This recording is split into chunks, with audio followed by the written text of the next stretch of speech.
The sound of laughter drifted through the garden, soft and sweet like the pastel balloons swaying above the tables. The scent of vanilla cupcakes mixed with lilac perfume, and for a moment, everything looked perfect. Picture perfect, the kind of afternoon you'd see on Instagram with the caption blessed beyond measure. I held my glass of sparkling cider and smiled, the kind of polite, polished smile I'd perfected over the years. My husband, Daniel, stood across the patio, charming as ever, his arm around his sister, the glowing mother-to-be. The baby shower was hers, not mine, though for reasons I didn't expect, it would soon feel like my own kind of reckoning. Someone, I think it was her friend Melissa, leaned toward us with a playful grin. "So, when are you two going to start a family?" It was harmless, a casual question tossed between sips of punch. But the moment it landed, I felt my heart tighten. I looked at Daniel, waiting for his familiar, rehearsed answer.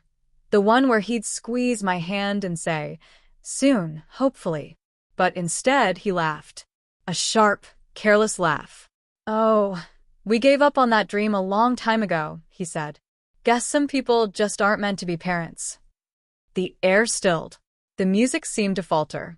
Every face turned toward me, soft pity from the women, quiet discomfort from the men. I held my smile, even as my throat burned.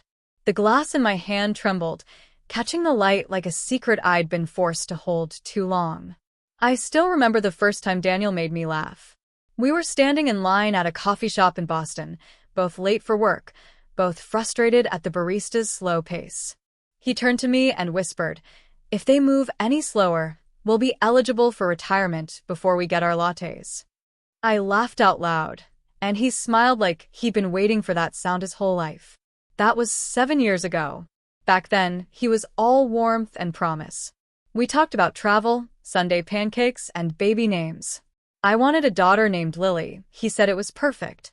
We built a future in our heads before we'd even signed our first lease. And for a while, it was good. We got married on a windy September afternoon, surrounded by people who believed in love stories. But somewhere between moving into our first house and trying for a baby, something shifted. The first pregnancy ended quietly, like a dream that fades before morning. The second one broke me. I remember sitting in the doctor's office, the sterile scent of antiseptic clinging to my clothes, staring at the ultrasound screen that showed nothing but stillness. Daniel didn't say a word on the drive home. He just turned up the radio, as if silence was something he couldn't bear. After that, everything became fragile. Me, our marriage, even the way we looked at each other. I cried in secret, in the shower, in grocery store aisles, behind smiles that felt like masks. He started staying later at work. I stopped asking why. One night, as I sat on the edge of our bed, I found an old box from my grandmother. Inside was a small, hand-crocheted baby blanket, pale yellow, soft from years of waiting. She'd given it to me at my bridal shower, her voice trembling when she said, "This is for your first little one. When the time comes, you'll know." I held that blanket to my chest and sobbed until morning. Something in me shifted that night. The next day, I folded the blanket carefully, placed it back in the box, and tucked it into the back of my closet, a promise not yet broken, but no longer defining me. When Daniel came home, I told him I wanted to focus on something else, something that made me feel alive again. He shrugged. "Do whatever you want," he said, without looking up from his phone. So I did. At first, I didn't know what something else meant. I just knew I needed to breathe again, to feel useful, seen, alive. My body had betrayed me, my marriage was dissolving in slow motion, but I still had a heartbeat. That had to count for something. It started with writing. Late at night, when Daniel was asleep, I'd sit at my kitchen table with my laptop and type through tears, small stories about healing, loss, and womanhood. I posted them anonymously on a blog I called Second Bloom. It wasn't fancy, but it was honest. The comments started trickling in. Then they poured. Women from across the country, from Ohio, from Texas, from tiny towns I'd never heard of, shared their own stories of miscarriages, infertility, heartbreak. They said my words made them feel less alone. That connection became my lifeline. Soon, Second Bloom grew into something bigger. I partnered with a nonprofit supporting women's reproductive health, and together we launched a campaign called Bloom Again.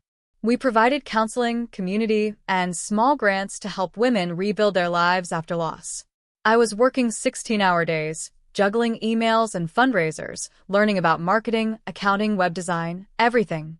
I didn't have a business degree, but I had determination, and maybe that mattered more. Somewhere along the way, I met Margaret, the founder of a wellness brand that supported women-led startups. She was in her 50s, elegant, sharp, and kind in the way only people who've survived their own storms can be. She saw something in me that I couldn't yet see in myself. "You've got the heart of a leader, Emma," she told me one afternoon over coffee. "You just don't believe it yet." I remember looking down at my chipped nail polish, embarrassed and whispering, I don't think I'm strong enough." She smiled softly. "Then keep going until you are." Those words carried me through sleepless nights and anxious mornings. With Margaret's mentorship, I expanded Bloom Again into a full nonprofit.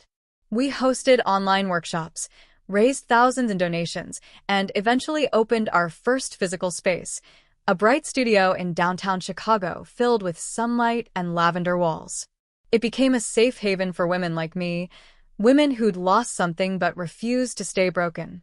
I didn't tell Daniel. By then, we barely spoke beyond surface-level small talk. He thought my late nights were just writing therapy.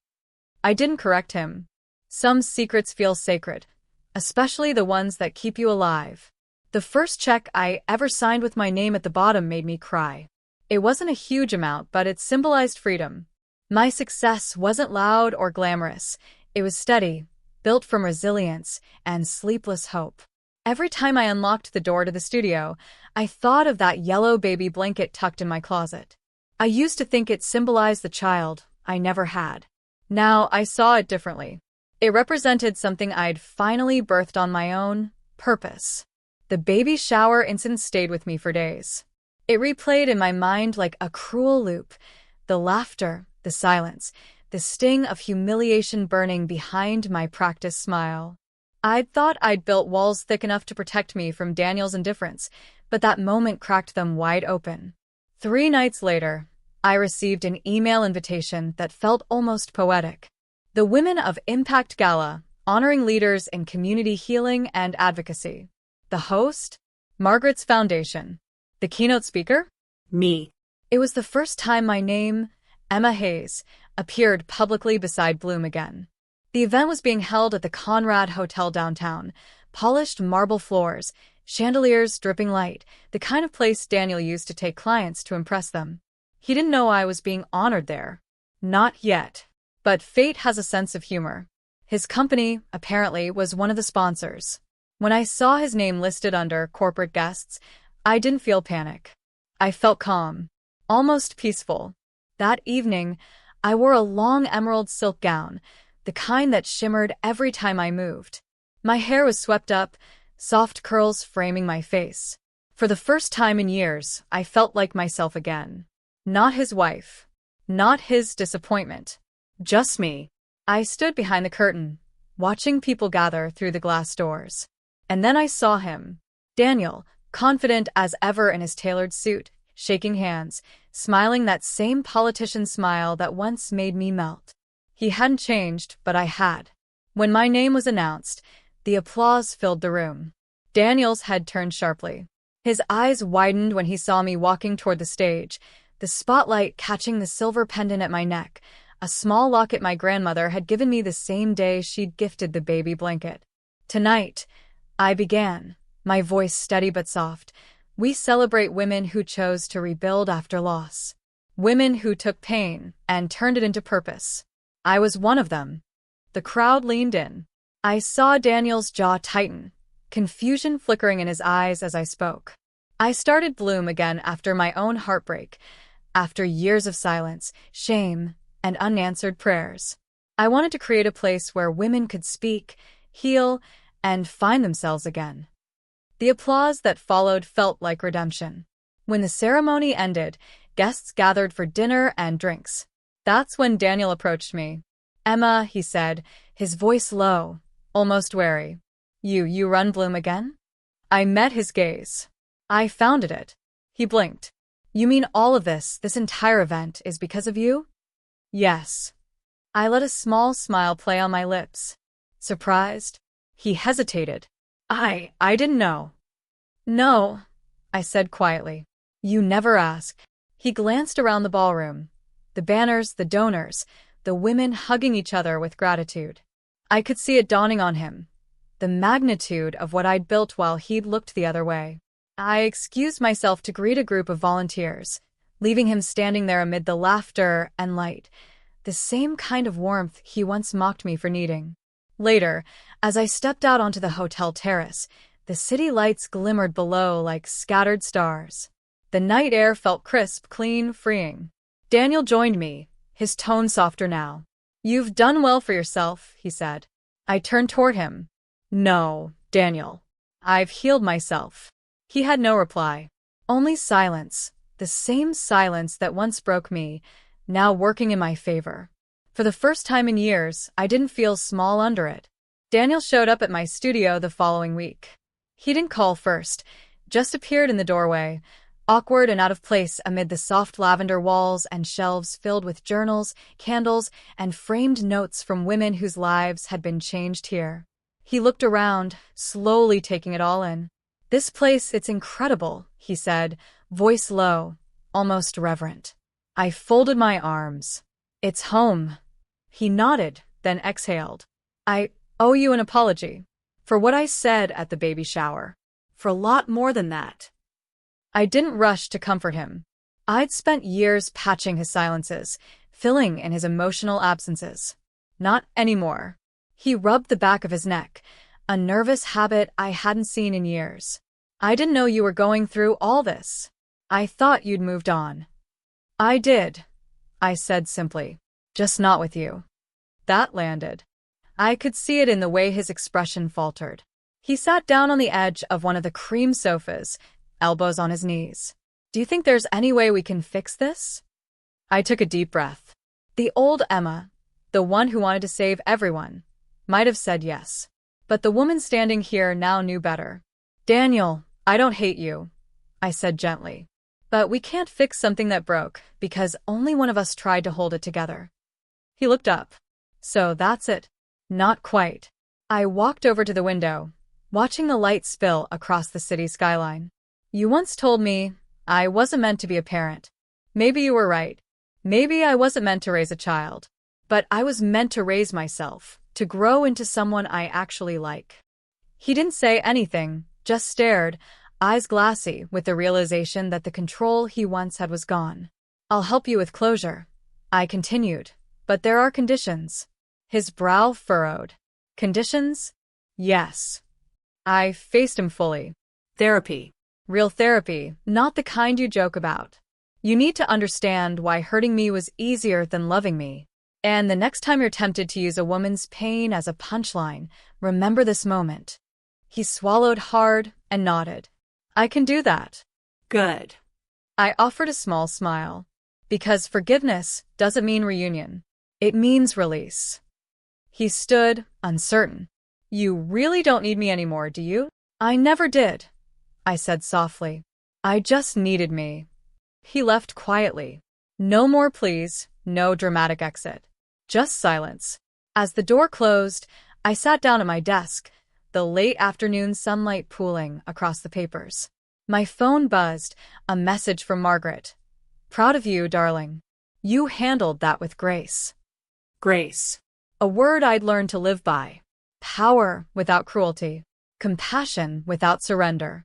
A month later, I found myself back in my grandmother's attic, dust floating like tiny stars in the afternoon light. The old cedar chest sat in the corner, exactly where it had always been. I hesitated for a moment before lifting the lid. Inside, wrapped in soft tissue, was the tiny yellow baby blanket. I hadn't touched it in years. My fingers brushed over the delicate yarn, and memories flooded back. The doctor's room, Daniel's silence, the ache that once lived in every breath. But this time, the ache wasn't there. I sat down on the floor, the blanket spread across my lap. It didn't feel like a symbol of failure anymore. It felt like a seed, something that had needed time, pain, and light to grow into what my life had become. On the wall above the chest, my grandmother's old photo watched over me. I could almost hear her voice. "When the time comes, you'll know." I smiled through tears. Maybe this peace, this wholeness, was the time she meant. Later that week, Bloom again hosted a new event, a small retreat for women starting over after loss. They gathered in our studio, their stories raw, their eyes tired but bright. We laughed, cried, and shared coffee brewed too strong, just the way I liked it. One woman asked me quietly, "Do you ever stop missing what could have been?" I thought about it for a moment, then answered truthfully, "You don't stop missing it. You just learn to love the life that came instead."